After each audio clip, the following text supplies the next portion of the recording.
Again, and welcome to another episode of Diabetes 180 with Lewis Bertus, your physician assistant and diabetes reversal health coach. Today we're talking about diabetic burnout, a real thing, because it's so easy to get burned out when your blood sugars are up and down, when you're dealing with the judgment of others, the internal judgment of yourself.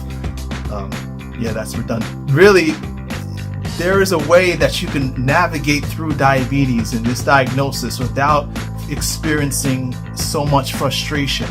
And there's 3 steps that I want you to start practicing to experience release and the peace that comes in the midst of this very hard diagnosis.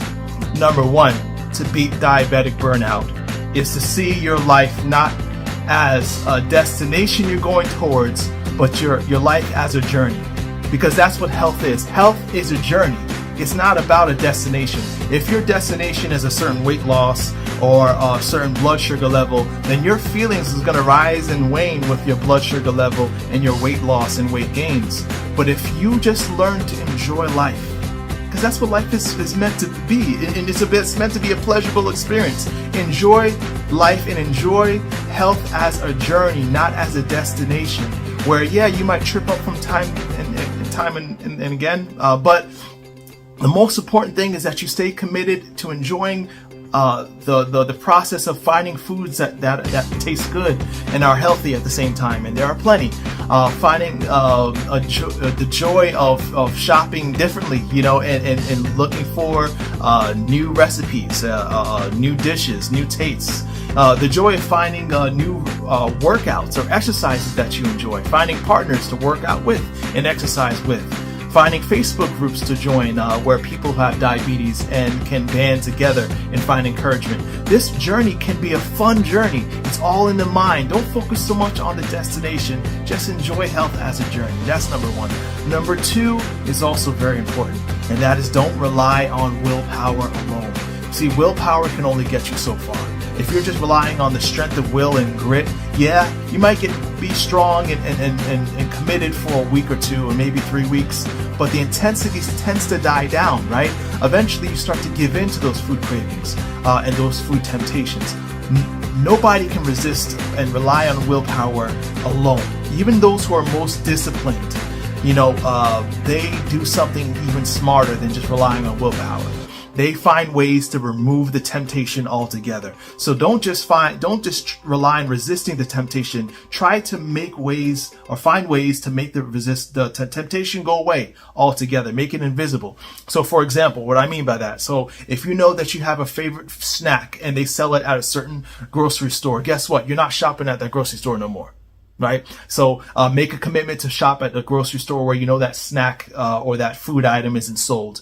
Or something as simple as, your spouse has a favorite food or snack that you also like. Get a lockbox and make sure that your spouse has a key. So he's the only one or she's the only one that has access to those snacks. Okay. No longer allowing snacks in your home that that you struggle with. So, it might take some ingenuity, but find ways that to remove the temptation instead of trying to rely only on resisting the temptation altogether. I hope that makes sense. So make the temptation or the craving invisible and don't just rely on willpower to resist it. Number 3, and this is also something that's very important, and that's relying on a higher power. You see, we all need help, okay? And that higher power comes in many forms. It comes in the form of your doctor or a dietitian or a diabetes educator or a health coach. Those higher power or higher authorities that can be placed in our lives to help us through this time of struggle and need. But ultimately, there is one higher power that trumps them all, and that's God, right? That's the Bible. The hope that comes from knowing there is someone who's got your back, has all power and all authority, and has written and given you a book full of promises, the Bible. So I recommend taking a psalm a day, psalms that are powerful.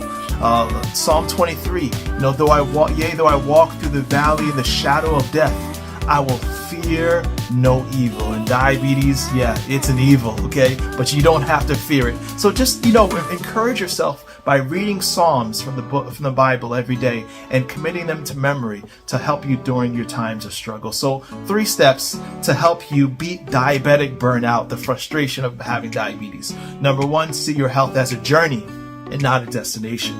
Enjoy the process. Number 2, remove the temptation. Don't just try to fight and to resist it. Find ways to make it easy on yourself. Number 3, find strength through the authority of a higher power. And that is ultimately, for me, it's God and the promises of in His Word. For you, if you're not a believer, then find something that you can rely on and that is a higher authority for you. But even believer or non-believer, I encourage you to read Psalms. Psalms is a powerful book full of promises that have been encouraging people for the last thousands of years. Okay, all right. So I hope you enjoy this video. I hope it's something that you can learn from and really start to use in your life day to day. Right? And if it's something that you enjoyed, then let me know in the comment section.